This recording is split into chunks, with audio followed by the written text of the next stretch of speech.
Grabar.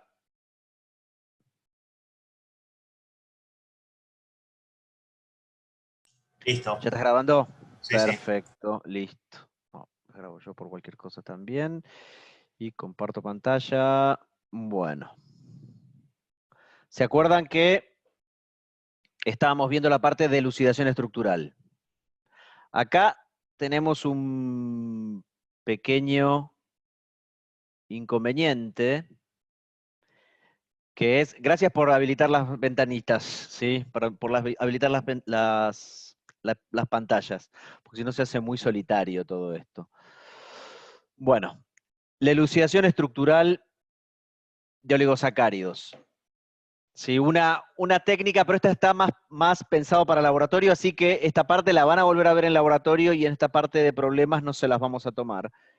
Yo les había dicho que, bueno, hay métodos de análisis que son de rutina y se utilizan mucho porque, bueno, los equipos son accesibles tanto para la academia como para la industria, y es una técnica que ustedes tendrían que haber visto en el laboratorio de química. A ver, ¿lo ven en este? Bueno, en el orgánica. En orgánica 1 ven HPLC, y en orgánica 2, esto lo ven en el laboratorio, ven cromatografía gas líquido. Que generalmente hace así a grosso modo, se lo explico a grosso modo, es gas líquido. ¿Qué pasa? Uno, volatiliza los compuestos orgánicos, o sea que tienen que tener una presión de vapor apreciable y tienen que ser volátiles, y los hace pasar por un separador, una mezcla de compuestos orgánicos. A ver si seguimos con en esta columna que está acá, eso lo van a ver bien en práctica. Estas columnas que están aquí son unos tubos de vidrio de 50 metros, muy finitos, que son capilares, pero en su interior están recubiertos de distintos polímeros, ¿sí? Que pueden ser siliconas o siliconas modificadas u otro tipo de polímeros sintéticos, que a temperatura ambiente son líquidos muy viscosos, y a temperaturas después con las que se trabajan, que se pueden trabajar a 250 grados centígrados, también son líquidos muy viscosos. Entonces, los compuestos orgánicos, este es el sistema, es un diagrama de lo que es un cromatógrafo gas líquido.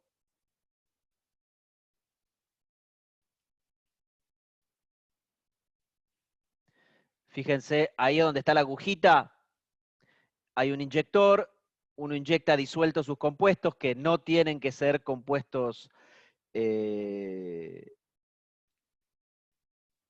tengan un punto de ebullición muy alto y no sean volátiles, tienen que ser volátiles y con algún tipo de presión de vapor apreciable, disueltos en un solvente orgánico, ¿sí? Que generalmente no es polar, cloruro de metileno, hexano, algunas veces unas mezclas que pueden llegar a tener algo de metanol, pero generalmente no se utilizan solventes polares, sino solventes no polares.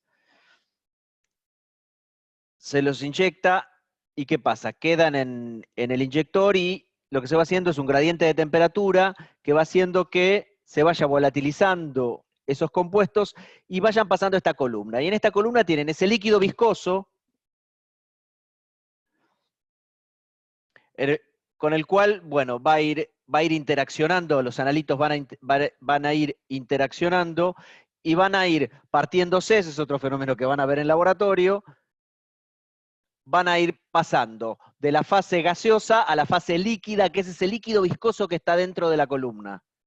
Entonces, por esa partición y por esa interacción diferente que van a tener los analitos con esa fase estacionaria, porque esa fase es tan viscosa que no se mueve, yo tengo un gas que los va haciendo correr por ese tubo de 50 metros, ese tubo capilar, lo ven acá, son columnas capilares, lo que voy haciendo es que se genere una separación.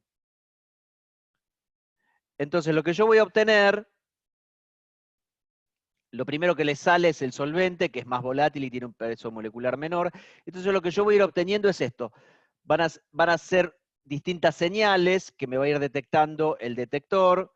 Generalmente hay distintos tipos de detectores, eso lo van a ver en laboratorio y lo van a profundizar muchísimo más en análisis instrumental. el clásico que se usan para compuestos orgánicos es el feed, que es una llama por la cual pasa una resistencia que cuando se quema el compuesto orgánico que sale de la columna, genera una corriente eléctrica. Y esa corriente eléctrica es lo que yo voy viendo como una señal que sube en el detector. Es así de fácil.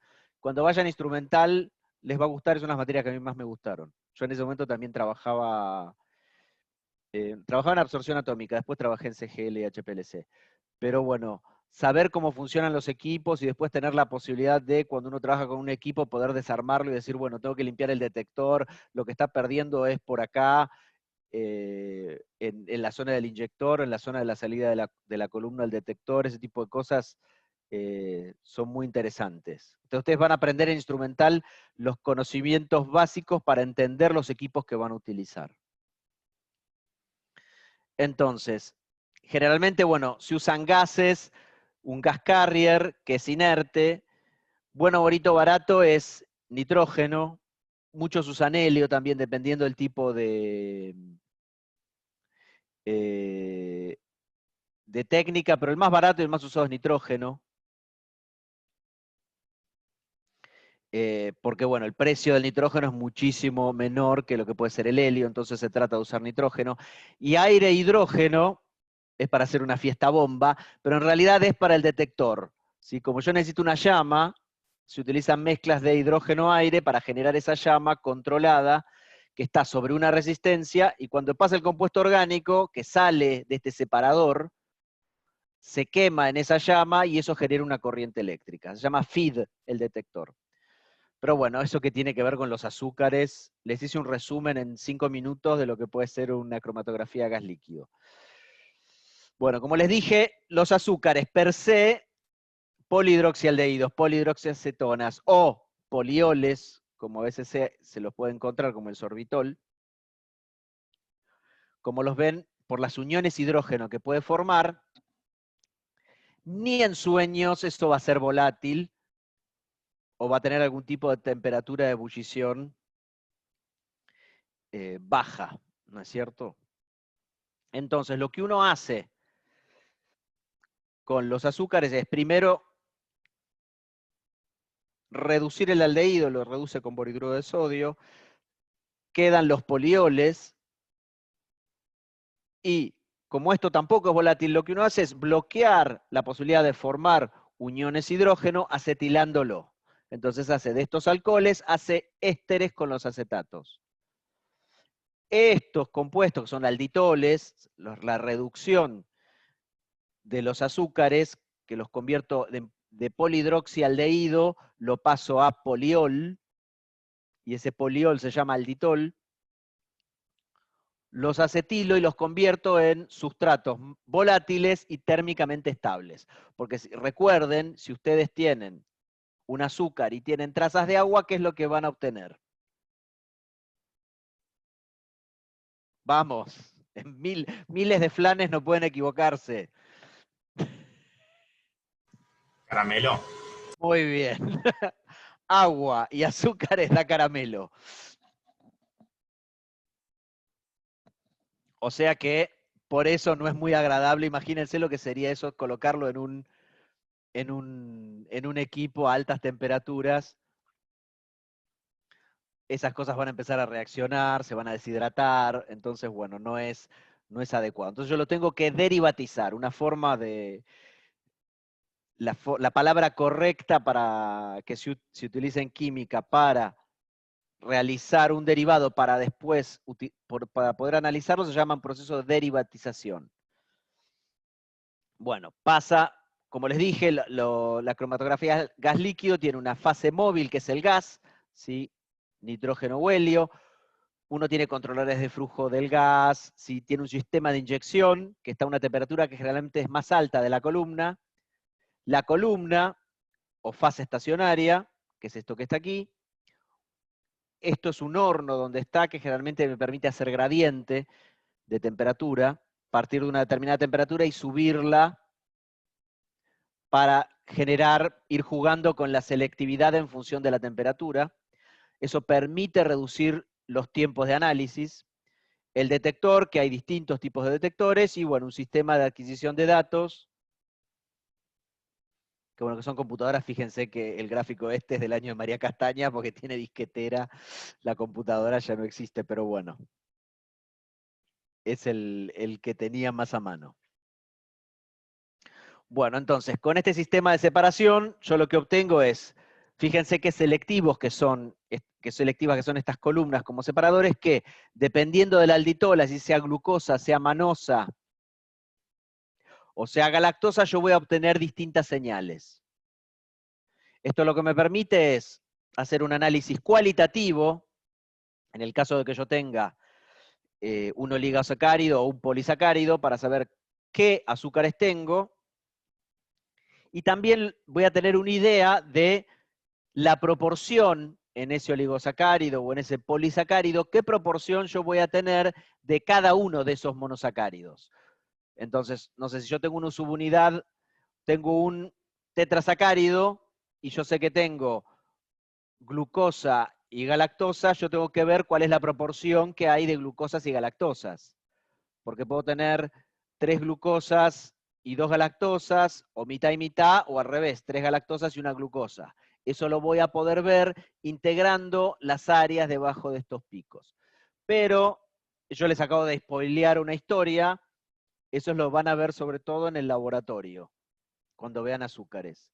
Entonces, esta parte tal cual, en la parte teórica, no les va a entrar. Sí, sépanlo, pero bueno, a fines prácticos para los problemas, no les va a entrar para laboratorio sobre todo. Bueno, entonces, elucidación estructural.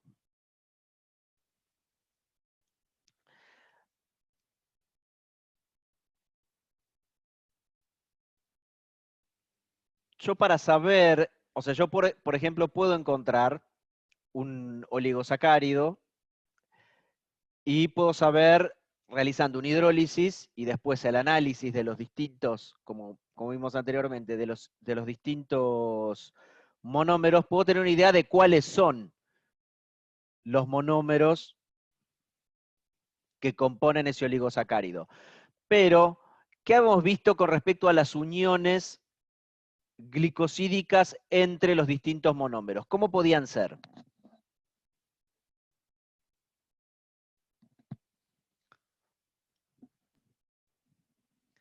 ¿Cómo podrían ser? ¿Cómo eran? La glucosa se unía, por ejemplo, a otra glucosa, ¿cómo? De muchas formas posibles. De muchas Alfa, formas beta. posibles, muy bien, ahí vamos, Santino, alfa, beta. Entonces, en el análisis que nosotros tenemos, por ejemplo, hidrolizamos ese oligosacárido, obtenemos las distintas subunidades, pero ¿qué pasa? Cuando yo hidrolizo esos monosacáridos, el oligosacárido en sus monosacáridos, al hacerlo por hidrólisis ácida, yo pierdo toda la información de cómo son esas uniones glicosídicas, si son alfa o son beta. Una forma de saberlo es utilizando ensayos enzimáticos, hidrólisis enzimáticas. Entonces, lo que tiene de bueno, y seguimos spoileando materias que vienen más adelante de la carrera, como van a ver, las enzimas en los organismos vivos son altamente específicas. Por ejemplo, pueden metabolizar solamente los hidratos de carbono de la serie D y no los de la L. Pueden metabolizar solamente o utilizar los aminoácidos de la serie L y no los de la D. Y así con todos los compuestos orgánicos que tengan determinados centros quirales. Entonces, eso que a ustedes les parecía una hinchada de paciencia en Orgánica 1, de por qué tenemos que ver estereoquímica que nos joroba tanto, y por qué un predestinado carbono era tan importante si era R o era S, en los organismos biológicos, si es R o es S es importantísimo. Da una información crucial y da la posibilidad de que exista o no exista reacción, o, por ejemplo, exista un reconocimiento de una enzima, un microorganismo, o que un microorganismo pueda invadir o no una célula de otro organismo vivo. Entonces, en la naturaleza existen enzimas que hidrolizan los enlaces glicosídicos y se llaman glicosidasas. O sea, las glicosidasas cortan solamente los enlaces glicosídicos, los enlaces entre los azúcares. Y los que vamos a encontrar, fíjense que digo glicosidasas, o sea que no es específica, estas sirven para todos los tipos de azúcares, sea glucosa, sea manosa, sea galactosa, sea silosa, sea ribosa. Si es una glicosidasa, generalmente va a cortar o alfa o beta. Si es una alfa-glicosidasa, va a hidrolizar uniones glicosídicas alfa.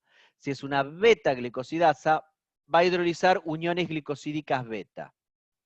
Entonces, tener esos sets de enzimas que cortan una unión u otra unión nos sirve para tener información de esos oligosacáridos. Entonces, si vamos a un ejemplo, fíjense que acá tenemos una unión beta y acá tenemos una unión alfa. Y acá esta glucosa está como metilglicósido. Entonces, si yo utilizo una beta-glicosidasa, esta enzima solamente me va a romper este enlace hemiacetálico y este enlace hemiacetálico. Entonces, con la beta-glicosidasa, yo voy a obtener glucosa y, perdón, yo me equivoqué, es altrosa. En cambio, si yo uso una alfa-glicosidasa, yo voy a cortar solamente este enlace y voy a obtener un disacárido de glucosa y fructosa y el metilbeta de altropiranósido.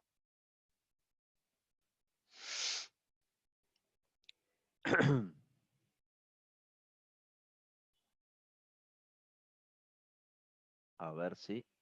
¿Se entendió?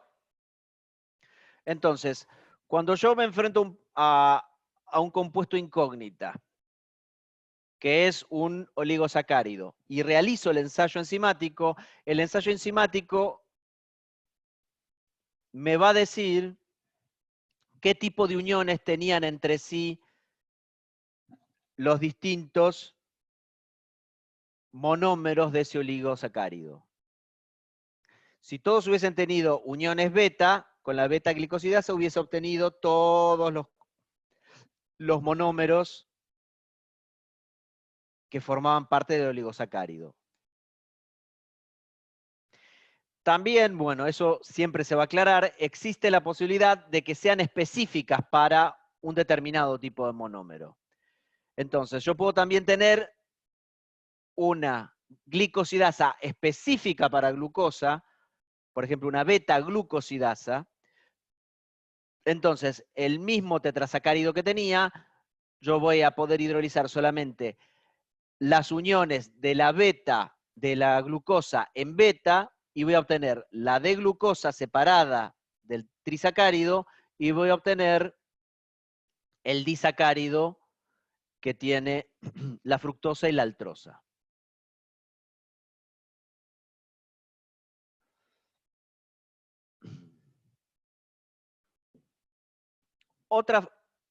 Otra metodología Una que duda, se profe. utiliza.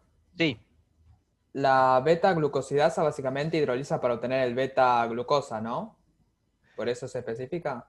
sí, o sea, se hidroliza la glucosa que está en beta en una unión, pero fíjate que después, cuando queda hidrolizada, te va a dar una mezcla de glucosa en solución, ¿sí? No vas a obtener D-glucosa, no beta de glucosa. Obtenés Claro, glucosa. claro. Rompe la unión beta cuando la glucosa está formando parte de una unión glicosídica en beta. Cuando vos la hidrolizás, obtenés de glucosa. ¿Se entendió? Sí, sí, gracias. No, de nada. Bueno, otra de las reacciones que vimos que nos sirven para tener una idea de cómo están unidos los azúcares en los oligosacáridos es la oxidación del periodato. ¿Para qué se utiliza esto? Generalmente, si se acuerdan, ¿cuándo usábamos periodato? ¿O qué pasaba cuando utilizábamos periodato?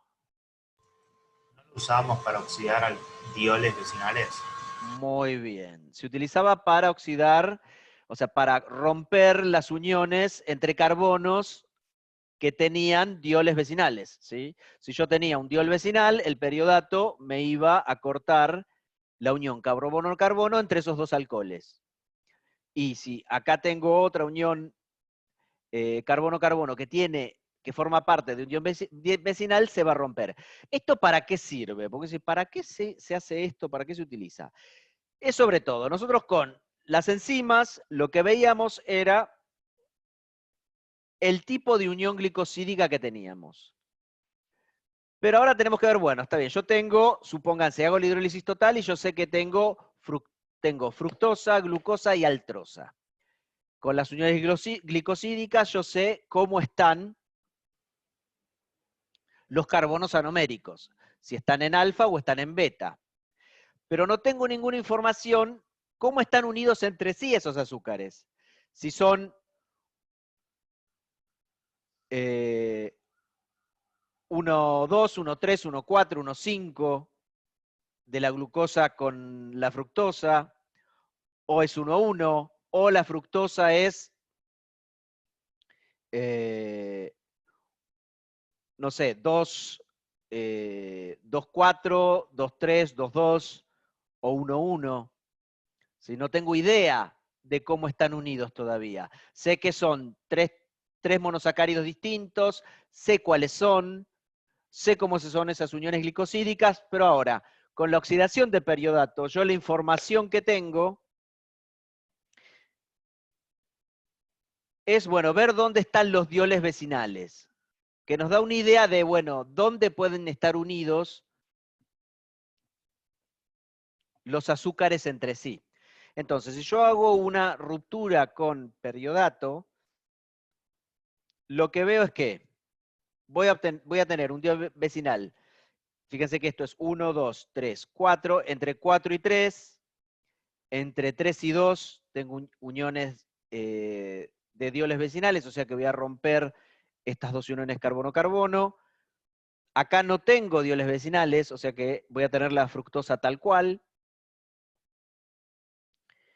Y aquí de vuelta tengo, entre esto es 1, 2, 3, 4, voy a tener entre 3 y 4, y entre 2 y 3 voy a tener también dioles vecinales. Entonces yo corto acá. Entonces, ¿qué es lo que voy a obtener? Voy a gastar 1, 2, 3, 4 moles de periodato y se me van a liberar 2 moles de ácido fórmico. Y voy a obtener, ¿sí?, 2 aldehídos terminales. Entonces, el periodato me sirve para ver qué secuencias de dioles vecinales yo tengo. Es una información adicional, porque vamos a tener todavía más información con respecto a en qué posición están unidos. Si se acuerdan, habíamos visto los métodos de metilación, o metilación exhaustiva o permetilación. Un método clásico es el método que inventó el japonés Hakomori, que utiliza hidruro de sodio, yoduro de metilo y dimetilsulfóxido.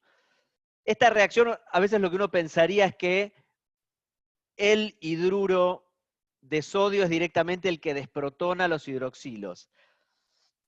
Evidencia experimental demostró que el mecanismo es indirecto. Lo que ocurre es que en ese medio de reacción el dimetilsulfóxido es un solvente, pero ¿qué pasa? ¿Qué habíamos visto en la primera parte de la materia? Si yo tengo un átomo de carbono y ese átomo de carbono está unido a un grupo atractor de electrones muy fuerte, ¿qué es lo que puede ocurrir?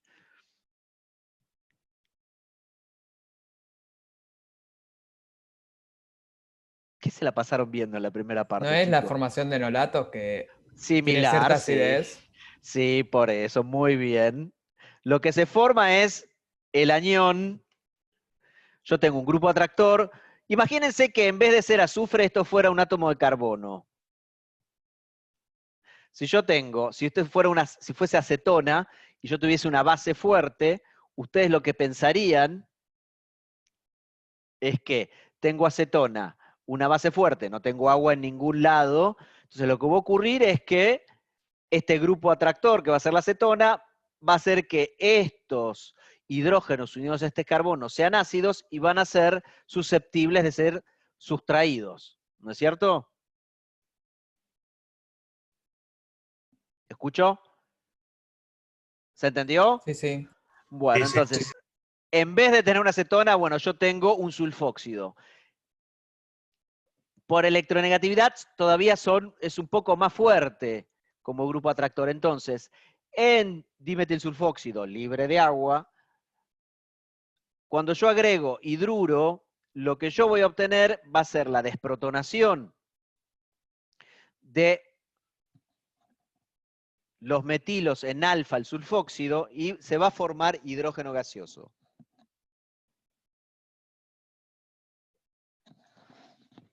Este anión del dimetilsulfóxido lo que va a ser desprotonar los alcoholes, porque va a ser una base más fuerte. Perdón, sí, va a ser una base más fuerte que los alcóxidos. Y los azúcares van a estar como alcoholatos de sodio, ¿sí?, que en presencia de ioduro de metilo se van a metilar. ¿Se entendió?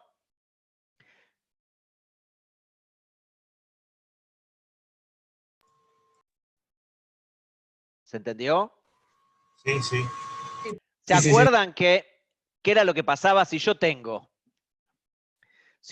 formaba el enolato y por mala suerte a mí me caía un solvente prótico? ¿Se acuerdan que desaparece el enolato? Porque generalmente sustrae los protones del agua, los protones de los alcoholes. ¿Se acuerdan de eso? Que muchas veces no usamos solventes próticos, salvo en el caso de bases como la LDA era clásico, o algunas bases que se pudiesen protonar con facilidad. Si le podían sustraer a los alcoholes o al agua los protones, se los sustraían. Bueno, este es un caso similar, pero en vez de utilizarlo como un agente alquilante, lo estoy utilizando directamente como base. Le sustraigo el protón con el hidruro y posteriormente ese carbañón desprotona todos los alcoholes de los azúcares y estos se pueden después protonar. Bueno, entonces, ¿cómo es el análisis por metilación? El análisis por metilación, yo lo que hago es permetilo por cualquiera de los métodos que conozco, por Jacob-Mori, que es hidruro de sodio, dimetilsulfóxido de hidro de metilo, o óxido de plata con hidro de metilo, o sulfato de metilo en medio básico, cualquiera de los métodos de permetilación. Yo metilo todos los hidroxilos de alcoholes. Y una consulta, ¿qué va a pasar con esos ometilos? ¿Qué estabilidad van a tener? Las de un éter, ¿no? Las de un éter. Entonces, ¿en qué condiciones van a volver a ser alcoholes? Yo puedo revertir esa reacción de eterificación.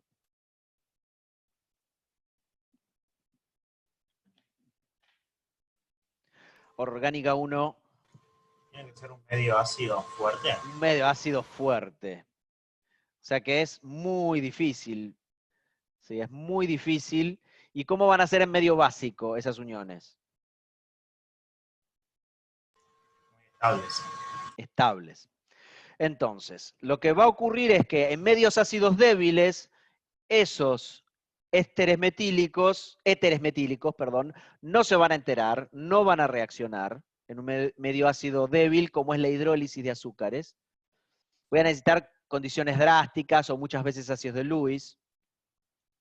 Entonces, lo que voy a hacer es permetilo, o sea, metilo todos los hidroxilos libres, hago una hidrólisis ácida.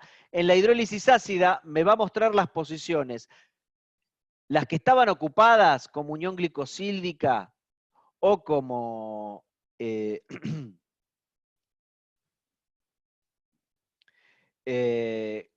el caso, bueno, yo ya sabía que estaba glicosilada como metoxi, pero bueno, cuando lo hidrolizo voy a perder el extremo que está como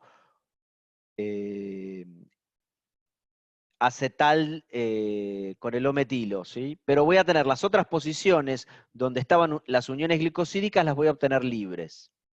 Entonces, con la permetilación, lo que yo hago es, donde yo tenía hidroxilo libre, yo voy a obtener el O-metoxi, el O-metilo. Y donde estaba la unión glicosídica, yo voy a obtener el hidroxilo libre. Entonces, por ejemplo, en el caso de la glucosa, lo que yo voy a ver es que están todos las posiciones 2, 3, 4 y 6 van a estar metiladas. Las posiciones 1 y 5, pero bueno, nosotros sabemos que la 1 y 5 generalmente es cuando está como como piranosa, van a estar libres, entonces lo que quiere decir es que potencialmente está unida en 1. En el caso de la fructosa, voy a tener la posición 1, 2, 3, 4. La 4 va a estar libre. Y después en la altrosa yo voy a tener 1, 2, 3, 4, 5, 6. La 6 está libre. O sea que yo sé que voy a tener una unión glicosídica aquí en esta posición y una unión glicosídica aquí en esta posición. Entonces, como esta tiene el carbono anomérico libre, que es donde estaba la unión glicosídica, y después tiene libre también la del cierre del anillo, y veo que todas las otras, o sea, como piranosa, como todas estas están metoxiladas, yo lo que voy a saber es que este es el extremo no reductor. No sé si los chicos les hablaron de extremo reductor y extremo no reductor. Si yo tuviese este oligosacárido, ¿sí?, con este carbono anomérico libre, a ver, vamos a dibujar. Ups, perdón.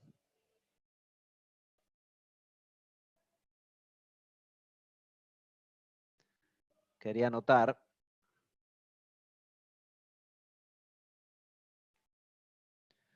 Acá estamos. Bueno.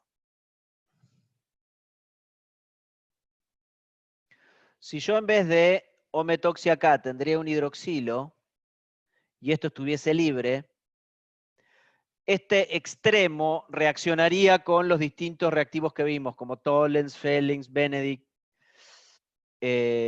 Entonces, este sería el extremo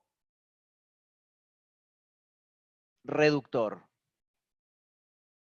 porque reaccionaría con las distintas sales de metales y formaría el espejo de plata o formaría el óxido de cobre. En cambio, este extremo que no puede reaccionar con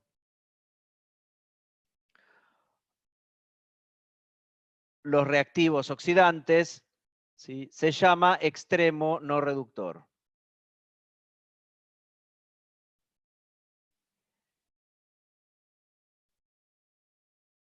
¿Se entendió? Esto sí está libre. Acá en este caso, como no está libre, está como metilglicósido, no tiene un extremo reductor. En el caso de que estuviese liberado, tendría este extremo reductor y este extremo no reductor. Fíjense que con los azúcares existen muchas posibilidades de unión ya en el caso de un trisacárido.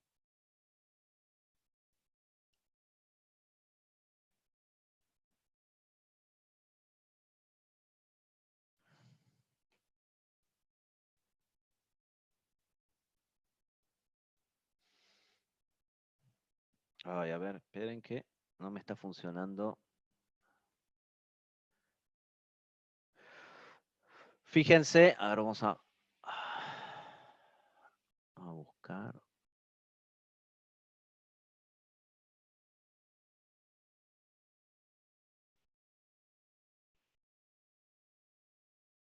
Estoy tratando de, como voy a hacer así, voy a poner la pizarra. Fíjense, los azúcares, yo los voy a dibujar. Si no importa la posición, no voy a hablar de esto, pero fíjense, pueden ser, nosotros podemos ver que, bueno, pueden ser lineales, supónganse que son hexosas, son todas hexosas, y pueden tener uniones alfa, imagínense que son todos de...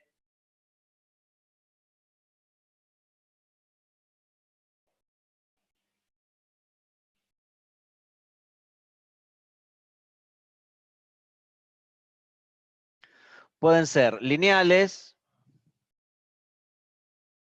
y también lo que les puede pasar es que sean ramificadas, por ejemplo, tengan... Espera que voy a...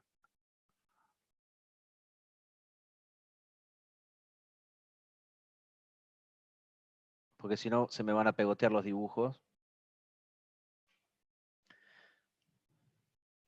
Pero también les puede pasar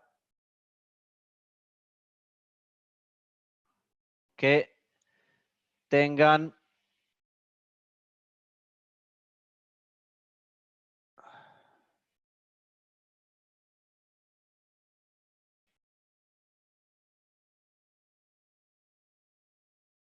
yo las dibujo con hexosas, ¿sí?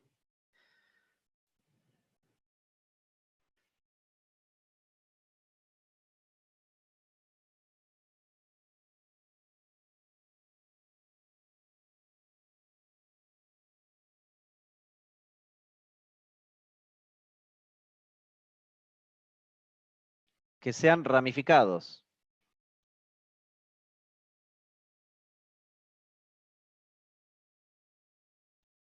Entonces piénsenlo que muchas veces pueden ser lineales, ¿sí? Yo tengo un azúcar, otro azúcar, otro azúcar, otro azúcar, y pueden ser todos los mismos o no, pero también yo los puedo tener así.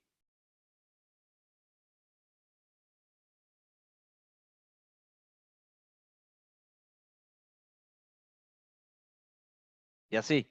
Son ramificados o lineales. Fíjense y ténganlo siempre en cuenta. ¿Se entendió? Sí. Bueno. Terminamos con esta parte. Y ahora podemos empezar con la segunda parte, que es la teórica número 3. Que yo ya se las había subido. Bueno, vamos a esta parte. Esta parte es más descriptiva. Esta parte va para que ustedes se relajen un poco también. Es más para el parcial que... perdón, para el final que para el parcial. Así que quédense tranquilos que los contenidos hasta el parcial llegaron hasta esta parte. Salten de alegría, tiren cohetes, publíquenlo. Bueno, los textos de vuelta que utilicé son el McMurray, el Volhard, el Klein, el Wade y el Claydon, ¿sí? Volhard, Klein, Wade and Claydon. Hoy lo que vamos a ver sobre todo son hidratos de carbono, pero los polisacáridos y los glicoconjugados. Los polisacáridos son biopolímeros,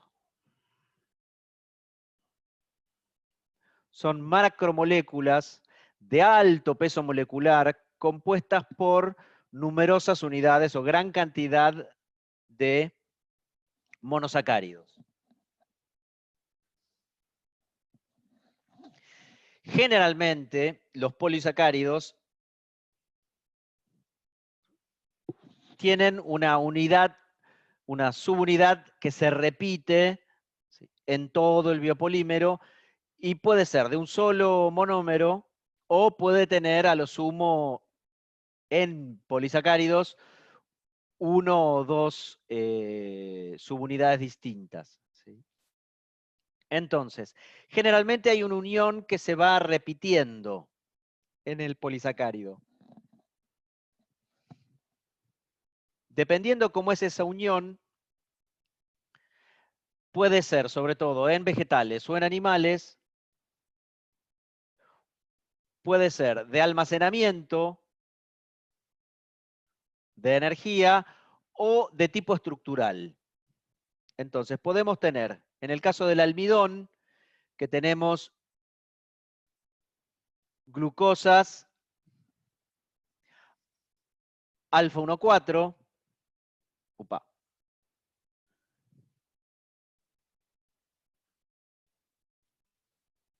acá tenemos uniones, todas uniones alfa 1,4, en el caso del almidón. Y fíjense que es distinto, el almidón es de reserva para las plantas, y en el caso de la celulosa, tenemos uniones beta 1,4, y la celulosa es de tipo estructural. Fíjense que la diferencia en si es una unión alfa o una unión beta hace que sea almacenamiento de energía, de reserva, o de tipo estructural.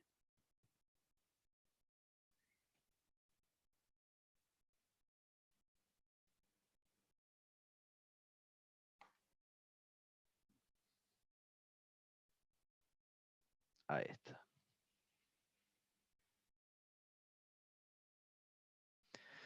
Entonces, dependiendo de los monosacáridos y de las uniones, bueno, pueden tener distintos tipos de funciones. ¿Puedo hacer una pregunta más de Sí, curiosidad que cualquier sí, cosa? sí. Los animales que pueden procesar la celulosa y almacenarla como energía, ¿hacen una transformación, algo así como de celulosa a almidón, ya que son tan parecidas? No, por ejemplo, en el caso de los rumiantes, es que en los estómagos que tienen bacterias que sí hidrolizan la celulosa. Entonces, la hidrólisis de la celulosa la hacen microorganismos en el estómago de los rumiantes. Los mamíferos que de alguna forma convierten en energía la celulosa o hidrolizan la celulosa, en realidad lo hidrolizan por microorganismos en alguno de los estómagos que tienen. Eso está en una de las teóricas, en una de las transparencias que puse.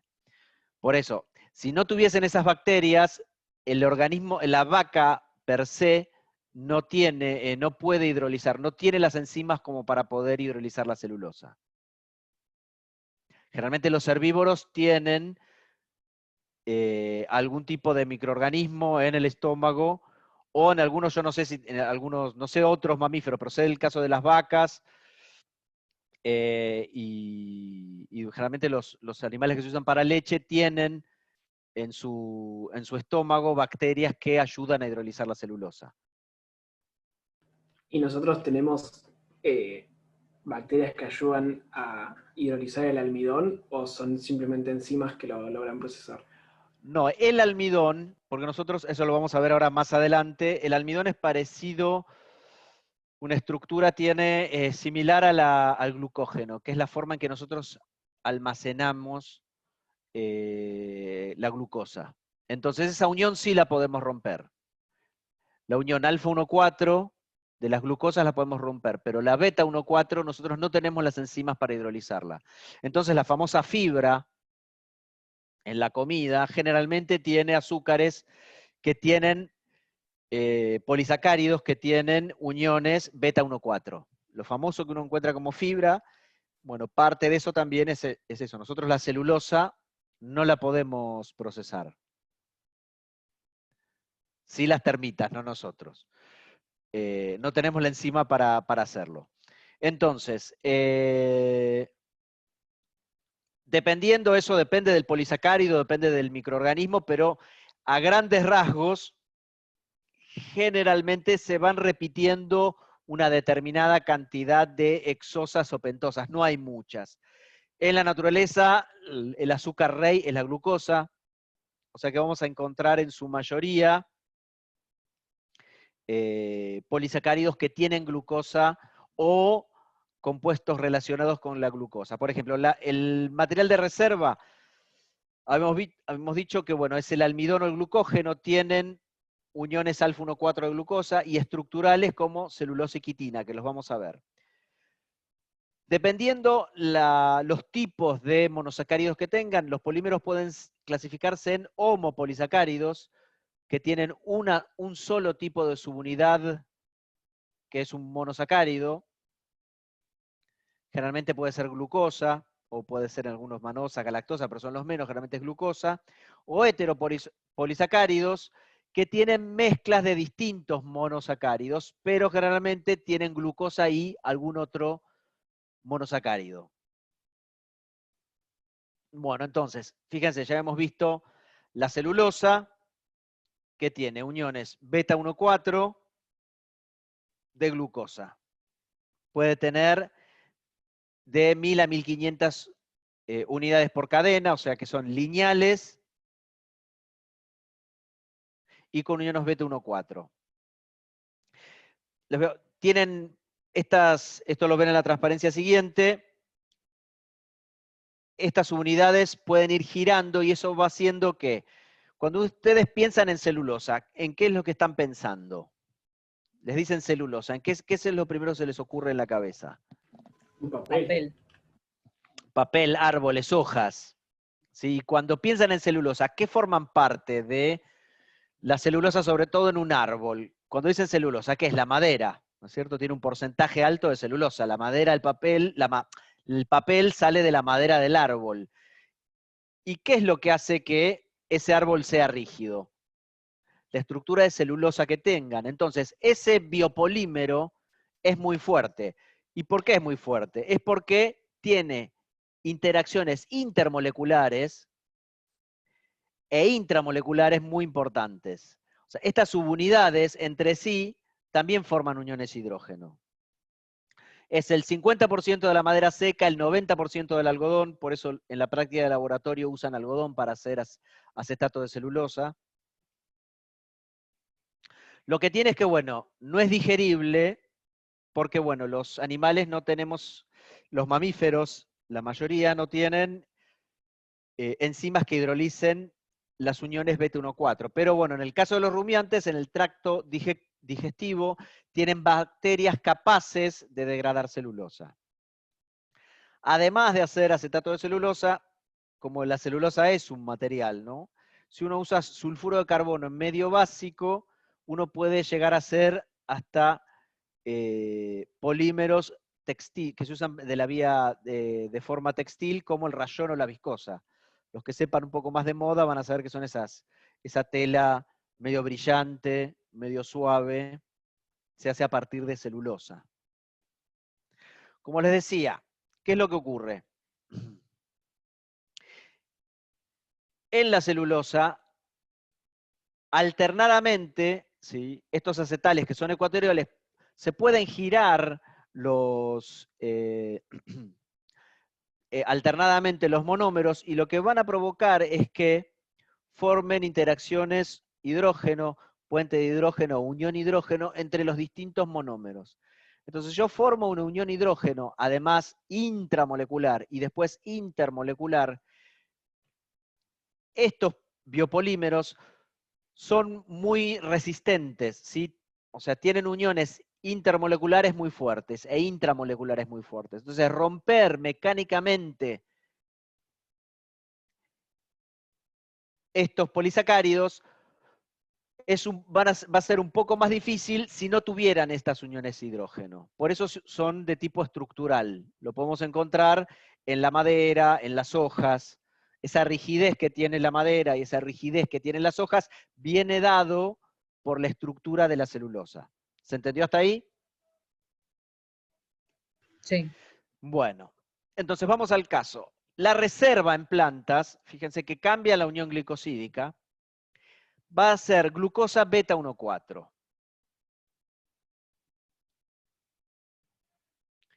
Entonces, la forma de reservar energía en el caso de las plantas es por el almidón, que está compuesto por amilosa, que es la cadena lineal con beta 1,4, y la aminopectina, que es una ramificación que sale de la cadena de amilosa. Lo que tiene la amilosa es que son cadenas lineales, se disuelve con mucha facilidad en agua, cosa que la aminopectina es un poco más difícil. Uno tiene que usar agua caliente para hacer la disolución. Entonces, bueno, tiene hasta 4000 unidades de glucosa con alfa 1,4 y forman, bueno, tipo una escalera caracol. Y la aminopectina, que es el 80% del almidón, es la amilosa y ramificada en 1,6 aparece una glucosa y estas también empiezan a hacer alfa 1,4. Es alfa 1,6 de las distintas, cada 25 glucosas sale una ramificación en alfa 1,6 con otra glucosa que después sigue una cadena lineal. Puede alcanzar pesos moleculares enormes porque es un material de reserva. Y bueno, se almacenan en los aminoblastos.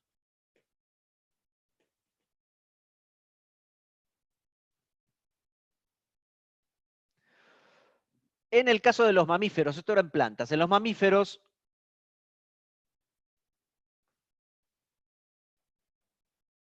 lo que tenemos nosotros es el glucógeno, que es similar al almidón, pero más ramificado. Son como reserva de energía, lo utilizamos como reserva de energía, es similar a la amilopectina, pero ¿qué pasa? Tenemos las cadenas de glucosa alfa 1,4 y van apareciendo los alfa 1,6, pero no son cada 25, sino son espaciadas a menor cantidad de subunidades. Si uno hace un esquema general de la amilopectina y el glucógeno, uno ve que el glucógeno es mucho más ramificado. ¿Cuál es la razón de que tengan esa forma? ¿Por qué no se utiliza solamente de una cadena lineal? Por ejemplo, uno podría pensar como almacenamiento de alfa 1,4.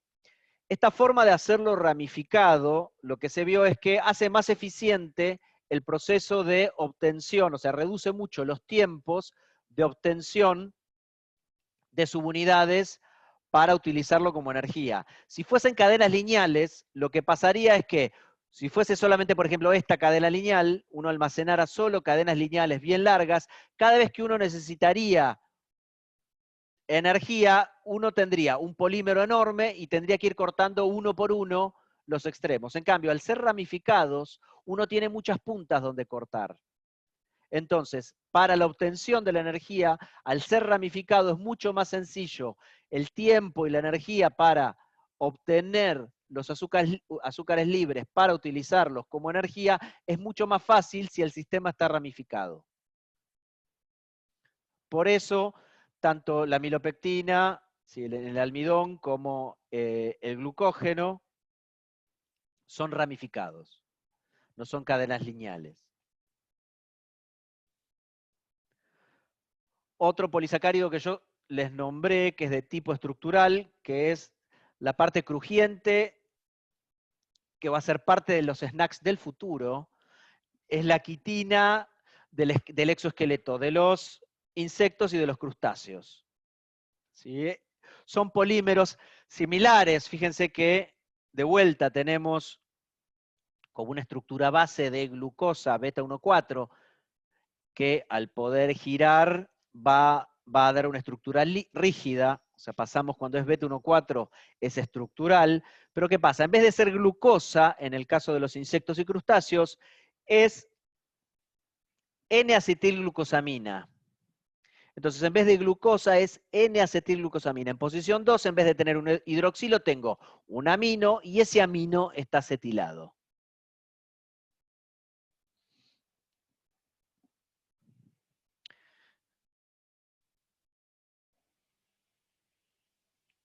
Entonces, todo eso que hace que sea crunchy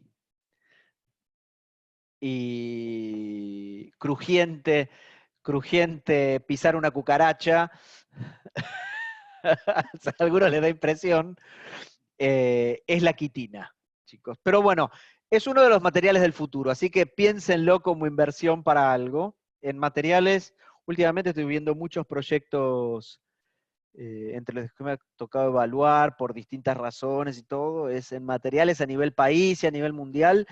La quitina es uno de los materiales por excelencia, como es, se puede obtener con mucha facilidad a partir de insectos, o en el caso de Argentina, que tiene un mar enorme, y es un subproducto, la quitina es un subproducto de la industria de los crustáceos, entonces se le está tratando de buscar algún tipo de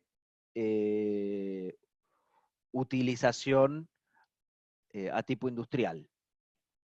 Entonces, algo que, con el que se está trabajando mucho, que es a partir de la quitina, es la hidrólisis, ¿sí?, de las N-acetilglucosaminas para obtener el quitosán. ¿Sí? Se desacetila parcialmente. Uno intentaría hacerlo, se hace algunas se hacen en medio ácido, pero muchas también se hacen en medio básico, porque bueno, si tenemos medio ácido sabemos que podemos hidrolizar totalmente el polisacárido, entonces se utiliza en este caso, se utilizan hidrólisis que son un poco drásticas, ¿sí? Por la hidrólisis de amidas, en medio básico necesitas condiciones drásticas, calentando con nucleófilos que puedan hidrolizar esos acetatos para obtener el quitosán. Y bueno, se utilizan para estos materiales para encapsular vitaminas, aditivos, saborizantes y demás. Sí, fíjense que acá lo que vemos es que tenemos N-acetilglucosamina y en el quitosán desacetilamos la N-acetilglucosamina. A ver, voy a ver algo.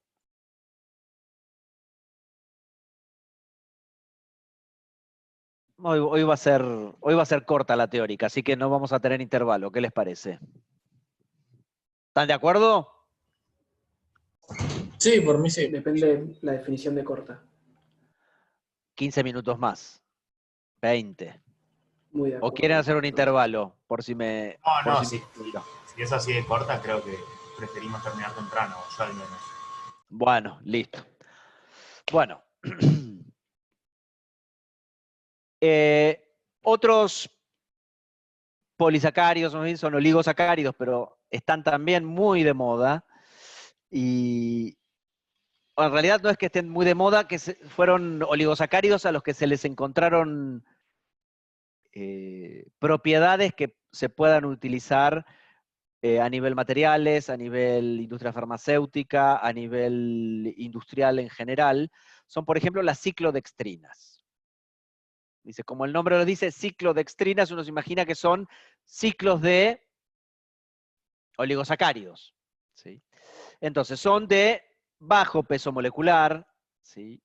Son oligosacáridos de 5 a 8 unidades de glucopiranosas unidas beta 1,4.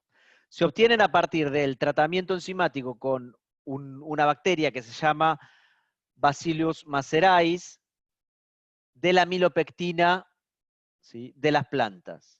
Entonces, uno incuba la amilopectina con este bacilo amiloceraes y dependiendo el bacilo y las condiciones, yo voy obteniendo este tipo de estructuras, que son ciclos de glucosas en forma piranosa unidas beta 1,4.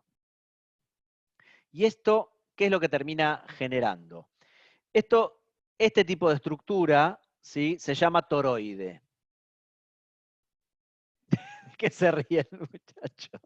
Daniel, ¿de qué te reís? es una figura Lo muy vimos recurrente mucho en análisis 2. En análisis 2 Ah, hablamos de perdonen, eso y perdonen, estamos bien no con quería, no quería tocar sus más profundas pesadillas. Pero este es un toroide bueno, chicos. Bueno, lo que tiene, ¿vieron que para algo sirve Análisis 2?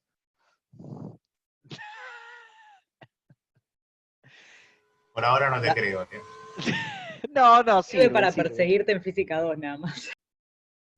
Bueno, pero bueno, si quieren pueden hacer los cálculos y la gente que trabaja con este tipo de materiales hace los cálculos de cuál es el radio de la cavidad, qué tipo de moléculas puede colocar, para qué se utilizan. Lo que pasa es así, tenemos la parte externa, ¿sí?, del toroide, es donde se va exponiendo la mayor cantidad de hidroxilos. Entonces, la parte externa es muy hidrofílica. En cambio, la parte interna expone pocos hidroxilos, entonces es más hidrófoba. Entonces, lo que termina haciendo esto, o lo termina utilizando, es como una especie de caballo de Troya.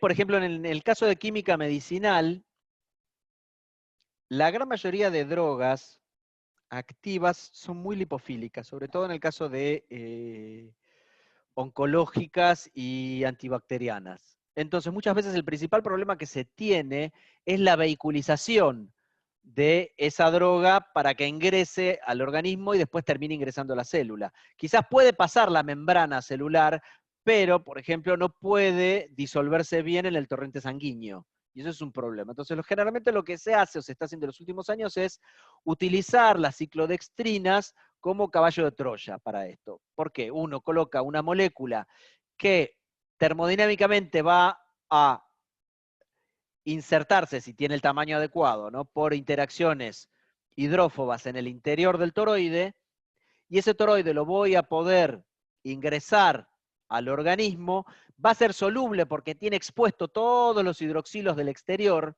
y posteriormente esto va a interaccionar de alguna forma con una membrana celular, y la droga se va a poder liberar y va a poder ingresar a nivel celular.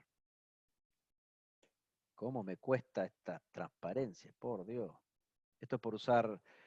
Bueno, entonces, fíjense que dependiendo la cantidad de subunidades del monosacárido, las ciclodextrinas, si son de 6, de 7 o de 8 unidades, se van a llamar alfa ciclodextrina, beta ciclodextrina o gamma ciclodextrina. ¿Qué es esto? Con estos tamaños se va jugando con el tamaño de la molécula hidrófoba que uno obtiene. También el problema es que conforme sea más grande la ciclodextrina, bueno, la termodinámica de las interacciones dentro de ellas va a ser distinta, y también, bueno, las velocidades de liberación, todo eso, bueno, se estudia en cada caso. Como les dije, bueno, termina quedando, los hidroxilos quedan en la parte exterior, y la parte hidrófoba es el interior del toroide. Entonces, lo que les conté que permite que se puede utilizar como un mecanismo de liberación controlada de drogas, y también para,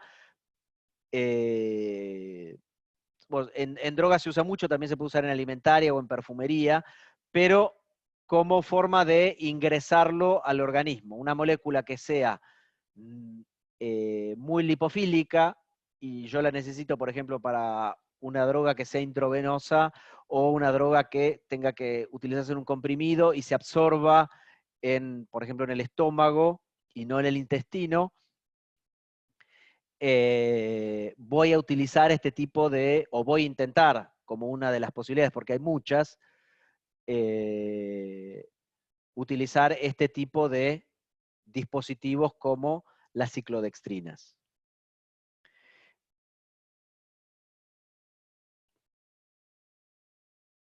Otro tipo de polisacáridos que podemos encontrar son, les había comentado, los heteropolisacáridos, que, por ejemplo, un ejemplo es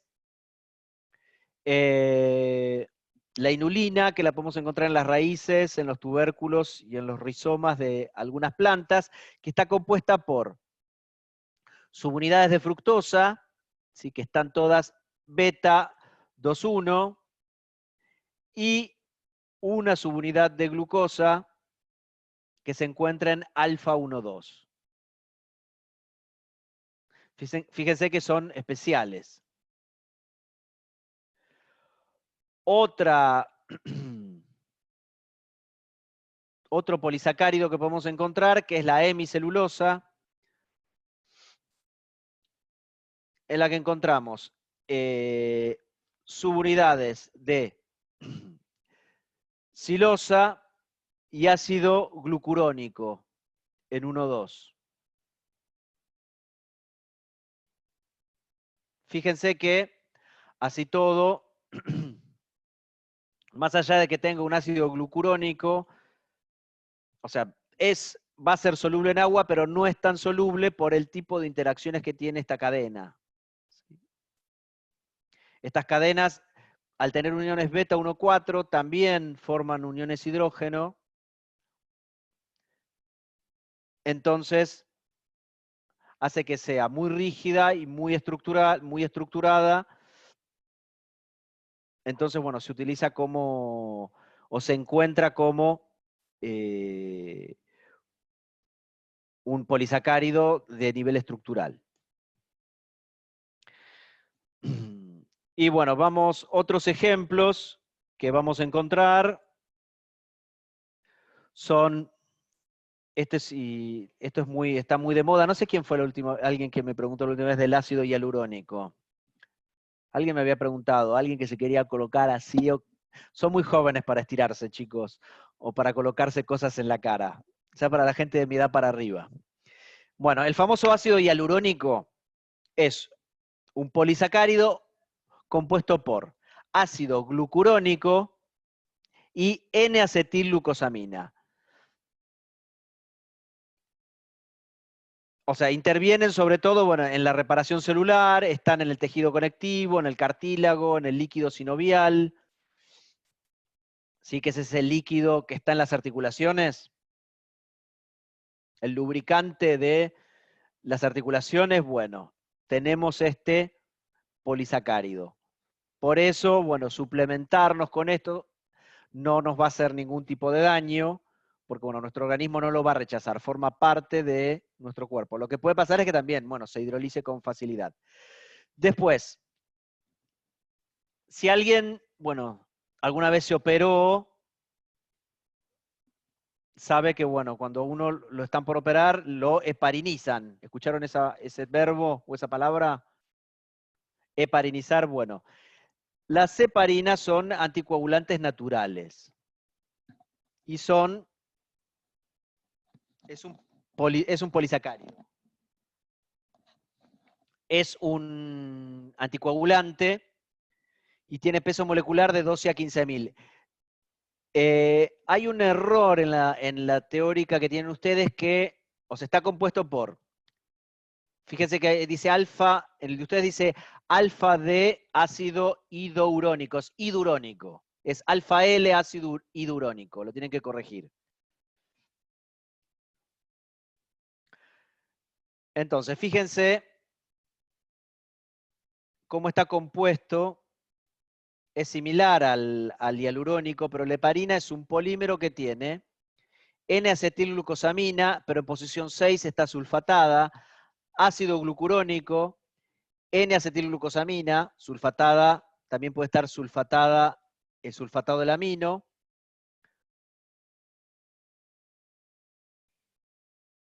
Fíjense que se los voy a marcar para que lo vayan viendo. N-acetilglucosamina. Esta está sulfatada, este es glucurónico, N-acetilglucosamina, N de glucosamina, perdón, sulfatada en 3, sulfatada en 2, eso es variable, sulfatado en el amino, y fíjense que este es ácido L idurónico, que es L porque en realidad fíjense que es la serie L del glucurónico, es exactamente igual al glucurónico, pero en realidad es el epímero de la posición 5.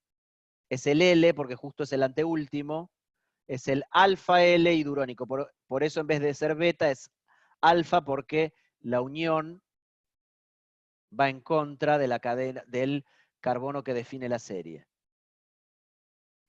Fíjense que está sulfatado también, a veces los hidroxilos están sulfatados y otras veces los aminos están sulfatados. Y fíjense acá que también tenemos, esto no lo tienen que saber, sepan que son subunidades de ácido glucurónico, N-acetilglucosamina e idurónico que pueden estar sulfatados. ¿Sí? No necesariamente tienen que saber las posiciones, pero sepan que. Eso ¿qué es lo que pasa? Este polisacárido y un hermano de este también, la heparina generalmente está solubilizada y a veces en las paredes tienen un polisacárido hermano a este que se llama heparansulfato, hacen que evitan que se formen los coágulos. Acá en Argentina hay empresas que fabrican generalmente heparina porcina. La heparina, el grueso a nivel mundial que se produce es a partir de la heparina porcina. A veces no quiero saber cómo sacan la heparina de los cerdos. Pero bueno, el grueso, hay empresas argentinas que trabajan, hay varias que producen heparinas. Se controla muchísimo el proceso de fabricación de heparinas. Acá en la Argentina también, porque hace 10 años hubo un problema en Estados Unidos con unas heparinas chinas. Van a decir cuándo no, pero bueno, tienen mala prensa los chinos. Es así, dependiendo del tipo de precipitación, porque se precipita de los fluidos de los cerdos, yo calculo que no sé si es del plasma de los cerdos o sí, debe ser del plasma de los cerdos. La precipitación es con etanol y con otro tipo de solventes, pero si uno se pasa de una proporción de solvente, además de heparina, empiezan a precipitar otro tipo de biopolímeros, como el heparansulfato. El heparansulfato está sobre las paredes de las venas y de las arterias. No es soluble. Entonces, ¿qué pasa? En las heparinas que se vendían, tenían un porcentaje de estos otros polisacáridos, y cuando se los inyectaban a las personas que necesitaban operarse, la persona que se opera generalmente se lo hepariniza, se les da heparina para que no forme coágulos, porque lo van a abrir, lo van a suturar, va a perder sangre, le va a dar transfusión, eso puede generar trombos. Entonces, ¿qué pasaba? Los heparinizaban con estos, con estos productos que tenían otros polisacáridos, además de la heparina, y lo que pasaba es que en el momento de la operación no pasaba nada, pero entre 24 y 48 horas empezaban a formar trombos por estas biomoléculas que estaban en pequeña cantidad y terminaban muriendo de infartos, o tenían ACVs, o tenían otro tipo de problemas generados por los trombos. Entonces, en Argentina, sobre todo en esta facultad, en Ciencias Exactas y Naturales, generalmente el estudio de si tienen o no estos compuestos, sobre todo de paransulfato y otros polisacáridos que no tienen que estar en las heparinas, se controlan en la facultad.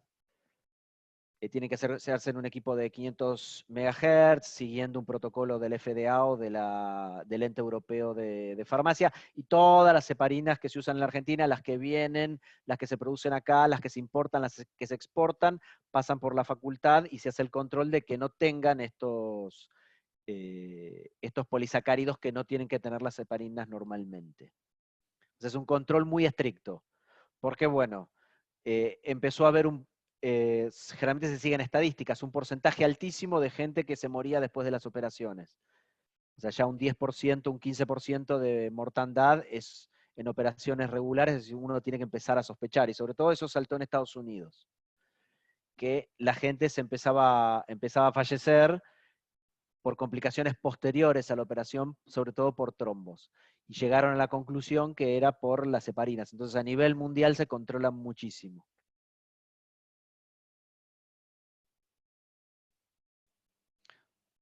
Bueno.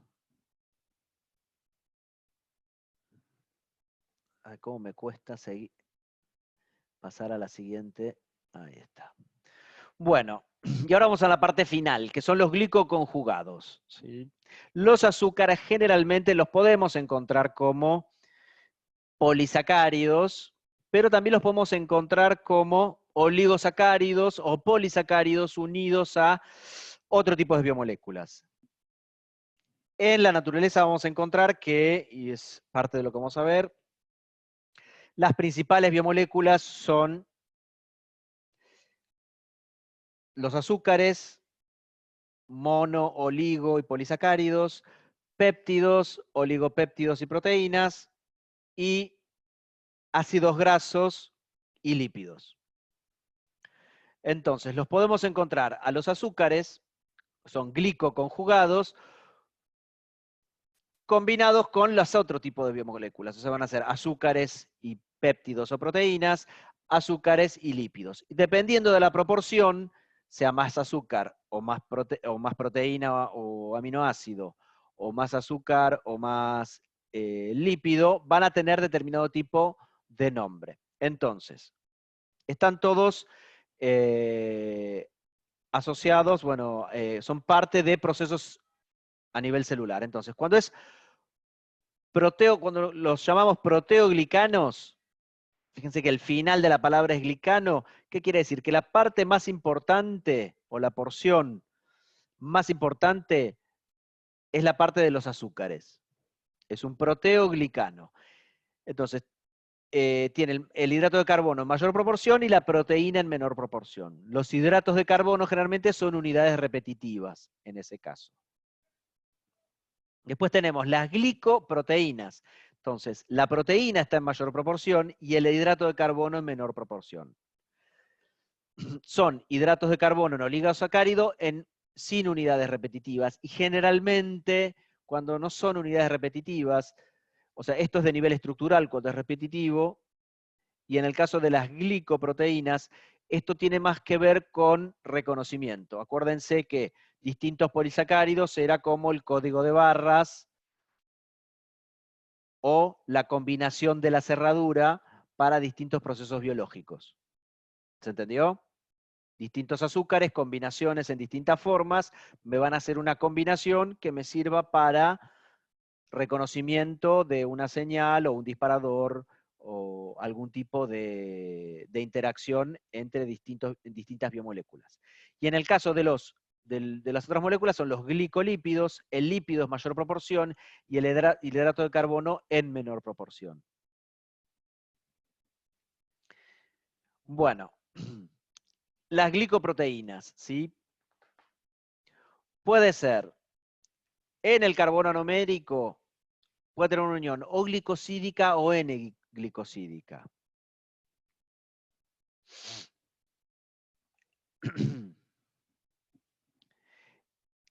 Generalmente, bueno, la proteína o el oligopéptido está unido por una serina, ¿sí? a una N-acetilglucosamina, siempre están unidos a N-acetilglucosamina.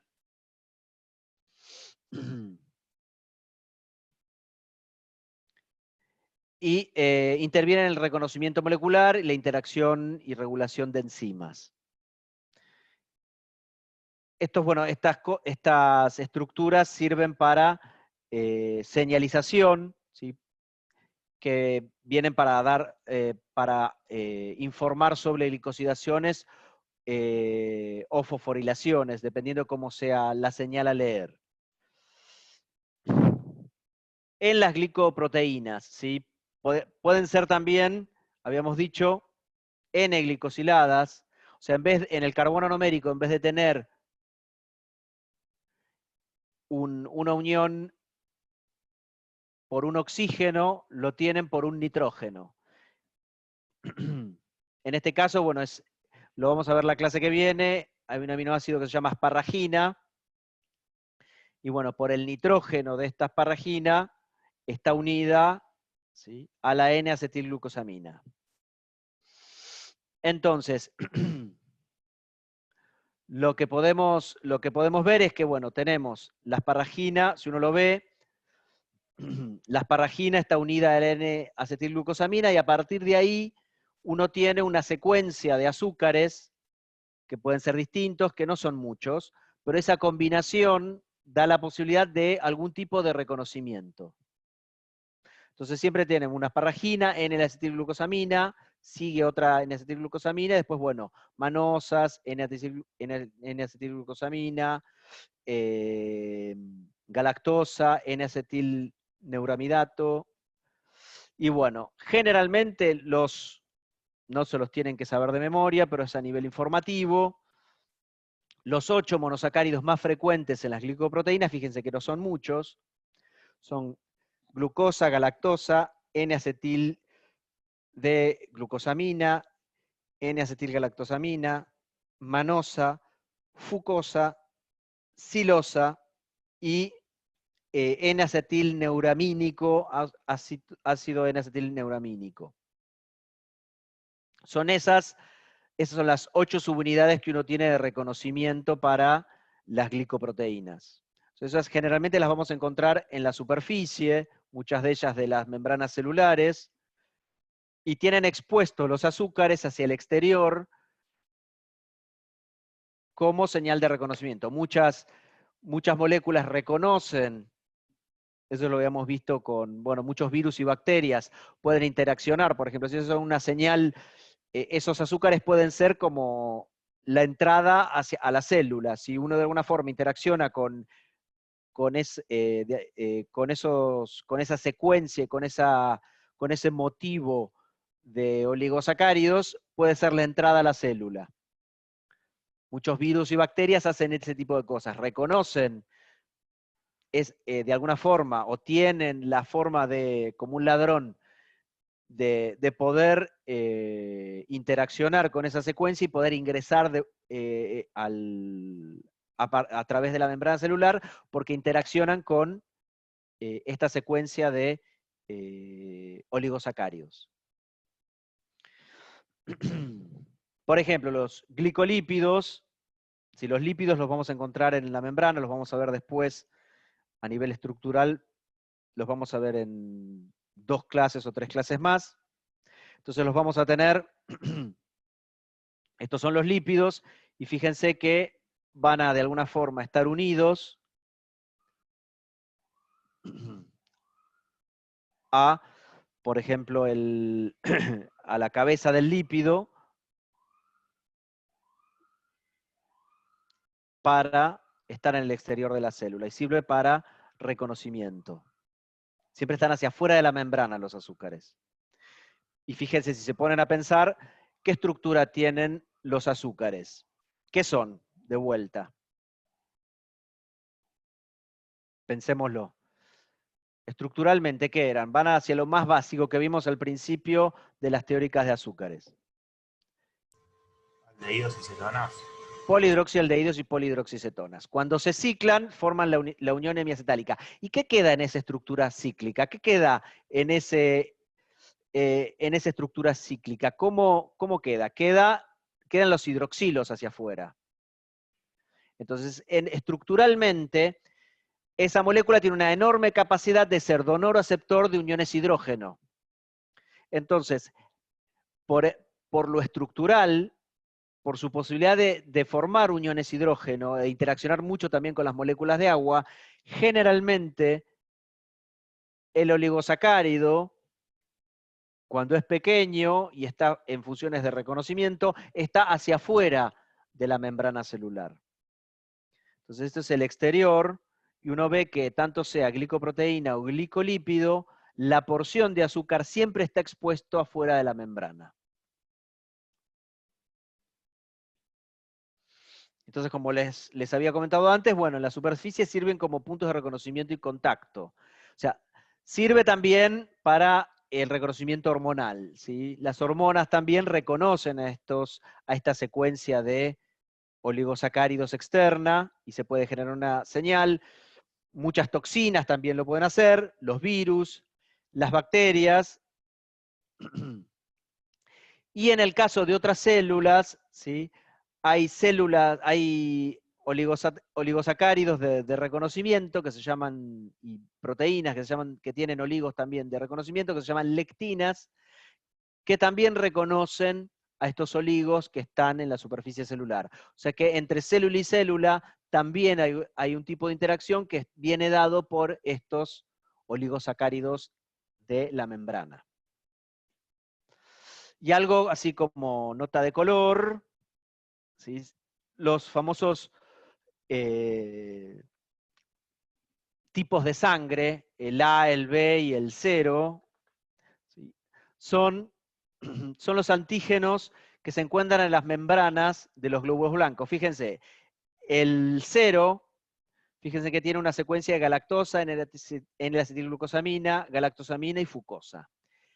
El A, el tipo A, tiene la misma secuencia, pero además tiene una ramificación en la galactosa alfa 1,3 con L-acetilgalactosamina. Y el B tiene la misma secuencia, pero en vez de galactosamina, tiene galactosa. Fíjense lo que hace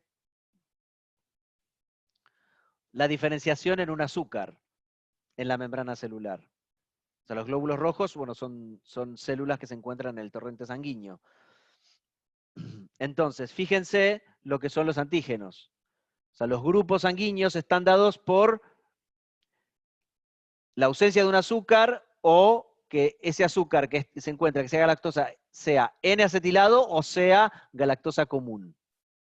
Entonces eso hace que,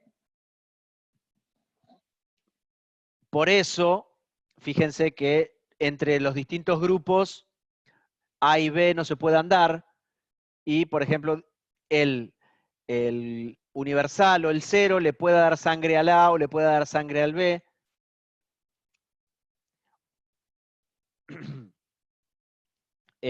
Porque, bueno, esta sangre no va a tener una reacción, no va a generar anticuerpos ante los otros. ¿Sí?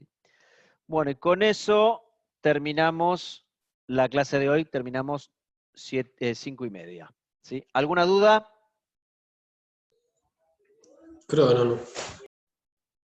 No se me durmieron. No, es muy interesante. Podría ser todavía mucho más vasto esto, pero bueno, no tiene sentido ampliar mucho más, lo van a ver un poco más en biológica, y después hay materias, los que quieran estudiar más con respecto a azúcares, por suerte, tenemos varios grupos que son especialistas en las distintas ramas de hidratos de carbono en la facultad, que son grupos de punta a nivel país. Hay de síntesis de hidratos de carbono, y hay distintos grupos de glicobiología. Y hay en la Argentina, bueno, la gran mayoría de investigadores de punta que trabajan con hidratos de carbono, que están afuera de la facultad, la gran mayoría se formó en orgánica en la facultad. Por ejemplo, bueno, a Rabinovich lo conocen, sí. Daniel Rabinovich. Nombre me suena, pero... Bueno, son los investigadores de cáncer más importantes en la Argentina. Y trabaja mucho, bueno, con todos estos factores de reconocimiento, las lectinas, y la mano derecha en la parte de hidratos de carbono, que trabaja con él, es Karina Mariño.